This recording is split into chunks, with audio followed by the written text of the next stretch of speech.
So I really didn't think that I was going to turn on the news and see that the government lost a fighter jet this week, and yet here we are. That's right, the US government, more specifically the Marine Corps, managed to lose an entire F-35, $100 million jet this week. And when I say that they lost it, I don't mean that it crashed. Well, it did, but they also couldn't find it and had to ask people to check their fields and backyards to see where it would turn up. Honestly, I don't know whether to be impressed with our technology, because the stealth on the F-35 is so good that not even we can track it, or worried because we can't even find an entire airplane in our own backyards for at least a day. Today we're going to talk about that. What exactly happened? Well, this F-35B fighter was in the air for a training mission out of the good old state of South Carolina. It belonged to the Marine Corps, specifically the Marine Fighter Attack Squadron 501. And according to the official report, there was some kind of mysterious malfunction, which caused the pilot to eject from the plane. Now, if you know anything about modern American military doctrine, our equipment is meant to be technologically superior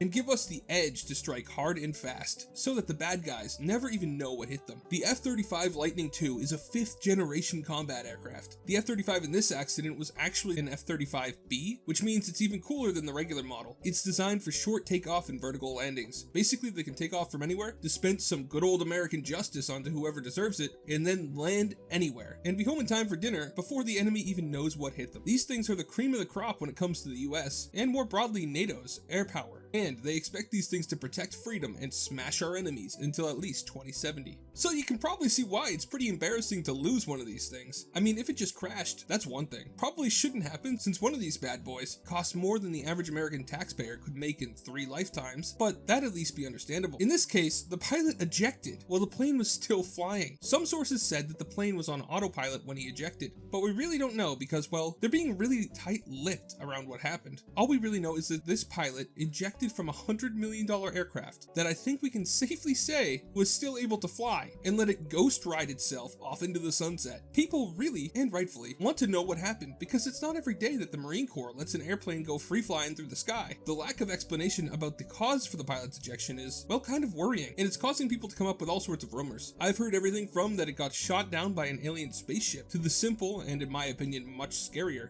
the plane was hacked. Considering F-35Bs do have an auto eject feature, it's certainly not impossible. I find it strange that the pilot would have willingly abandoned his aircraft while it was flying towards a civilian area. You see, the stealth on this plane was so good that not even we can track them, especially when we're not expecting to have to, which might point towards a weakness in our defense posture, but that's not really for me to say. And since there's nothing that outclasses American firepower, American sensors were not able to find it. So what did the military do? They went to the public. They asked people to check their property and see if they just happened to have found a big hole with $100 million worth of metal in it, which is kind of crazy when you think about it, because what they basically said was, yeah, so we accidentally fired this expensive, deadly, and untrackable jet right at all of your houses, and well, we can't find it. So can you guys all go out and check? The irony is that despite how ridiculous it is for the military to have to ask farmers to go out and check to see if their cornfield suddenly self-harvested in the shape of an impact crater, is that it's actually a good thing that they needed to ask for help, because if they knew where it landed, given our apparent lack of ability to track the thing, that would mean that it hit someone's house. We are very lucky that no one, not even the pilot, was injured, well, except the marvel of American engineering that ended up as a big hole in the ground. The plane did not survive uninjured. The thing that makes it even funnier is that it actually worked. They found the plane, or really what was left of it, crashed in a random spot in South Carolina, about 80 miles away from where the pilot decided that he wanted to go for an unexpected skydive. Given the F-35's max airspeed of 1,200 miles an hour, it would have taken this thing 4 minutes to travel that distance. Considering this was airborne for a training mission, and I don't think anyone mentioned hearing a sonic boom, I would guess that it was going slower than max speed, probably slower than 767 miles an hour, meaning this thing was flying itself for anywhere between 4 and 20 minutes before crashing, which again, marvel of American engineering. We don't even need pilots to fly our planes into the ground. The Imperial Japanese Navy could learn a thing or two from this. But the question remains, what really happened? It really seems like in this scenario, the pilot probably should have tried everything in his or her power to turn the plane towards like something that wouldn't mind having a plane crash into it, like the ocean or a field, before abandoning the aircraft. The US military tries not to put people's lives in danger, but this thing flew over people's houses for several minutes on its own,